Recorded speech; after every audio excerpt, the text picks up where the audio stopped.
जिस तरह दुआ के लिए ये हाथ उठे उन शहीदों के लिए जो कि शहादत के आला मर्तबे पे फाइज है, वो यकीनन जन्नती हैं, लेकिन उनके लवाहिकीन जिसके लिए हम सब्र की दुआ करते हैं, लफ्ज सब्र कहने को तो आसान है लेकिन ये आता नहीं है। जनाब स्पीकर, कल अगर डेरा इस्माइल खान में कर्नल इमरान अपने 5 एहलकारों के साथ शहीद हुए तो बलूचिस्तान में कर्नल वदान भी गोली से चलनी हुए और उस वक्त तक मुकाबला करते रहे दहशतगर्दों का जब तक के बेहोश न हुए।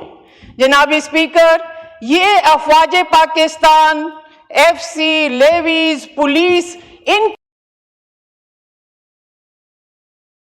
पे जो पे दर पे वाकयात हो रहे हैं और तसलसल के साथ हो रहे हैं, तो इसके क्या मुहर्रकात हैं।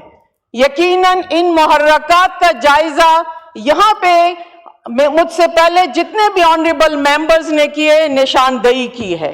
हमें इदराक है, यकीनन हर मेंबर को है, और खासकर खैबर पख्तूनख्वा और बलूचिस्तान से जिनका ताल्लुक है, फाटा का जिस एरिया से ताल्लुक है, उन मेंबरान को बहुत अच्छी तरीके से है, क्योंकि हम खुद सफरर हैं। हम पे हमले हुए, हमारे घरों पे रॉकेट लॉन्चर दागे गए, हम इलाकों में नहीं जाते। जनाब स्पीकर, मेरा ताल्लुक लकी मरवत से है। हमारे लीडर जमात के कायद हजरत मौलाना फजलुर रहमान ने बारहा इस फोरम पे भी और हर फोरम पे ये कहा है कि दहशतगर्दी की जो लहर है उस पे कंट्रोल करना चाहिए। हम अपने इलाकों में महफूज नहीं हैं। वहां पे पुलिस की कोई एक चौकी मुझे आज बता दें लकी मरवत पे जिस पे हमला नहीं हुआ। कोई पुलिस मुझे बता दे कि वो असर के बाद वहां पे नजर आए। ये फोर्सेस, इनको क्यों इस तरह हमले उन पे किए जाते हैं, निशाना बनाया गया है, कहां पे कमजोरी पाई जाती है। जनाब स्पीकर, जब हम उंगली उठाते हैं तो ये हाथ हमारी तरफ उठता है, ये उंगलियां हमारी तरफ उठती है। इस ईवान से आज क्यों कमजोर पॉलिसियां बनती जा रही है, इस ईवान में क्यों आवाजों को दबाया जा रहा है, क्यों सच्चाई को सामने नहीं लाया जा रहा। यही वजह है कि पीछे जो मुहर्रकात हैं वो आश्कारा नहीं होते और पसे पर्दा जो हो रहा है वो होता जा रहा है। जनाब स्पीकर, आज हमें हकीकत समझनी चाहिए और इस हकीकत पे अमल पैरा भी होना चाहिए कि क्या वो मुहर्रकात हैं, क्या वजह है जो पाकिस्तान इस धाने पे आज खड़ा हुआ है।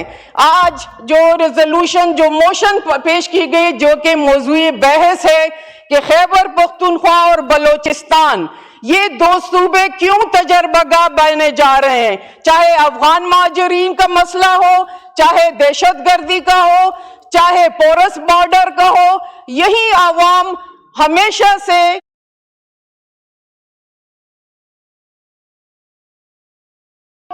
तले भी जा रही है और बदकिस्मती से ये कहना पड़ रहा है कि वहां पे हुकूमत की नाकिस पॉलिसियां जो है वो भी हम भुगत रहे हैं, चाहे वो सूबाई हुकूमत के हो या वफाक की तरफ से कोई नेग्लिजेंस हो। हम सफरर हैं। जनाब स्पीकर, हम पाकिस्तानी है।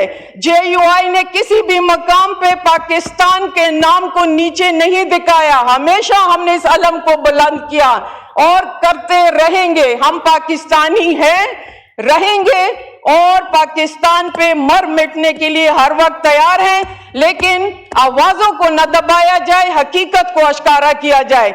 जनाब स्पीकर, पाकिस्तान जी माइक खोलें, JUI के आवाज को न दबाया करें। JUI जो है वो आपके शाना बशाना खड़ी है। ये बेंचें वक्ती तौर पे हैं, हम वहां भी बैठे हैं, यहाँ भी बैठे हैं और इंशाअल्लाह इस ईवान का हिस्सा ना होते हुए भी पाकिस्तान का आलम हमारे होते हुए इंशाअल्लाह उस पे कोई आंच नहीं आएगी।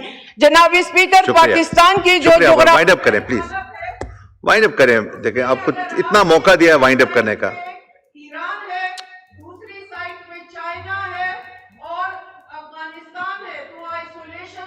ठीक है, आ गए आपके पॉइंट, सारे पॉइंट आ गए। शुक्रिया। मियां खान साहब। شکریہ جناب اسپیکر. میں سب سے پہلے تو پرسوں جو ایک واقعہ ہوا ہے بلوچستان میں، خاص کر کوئٹہ میں، اس کا پر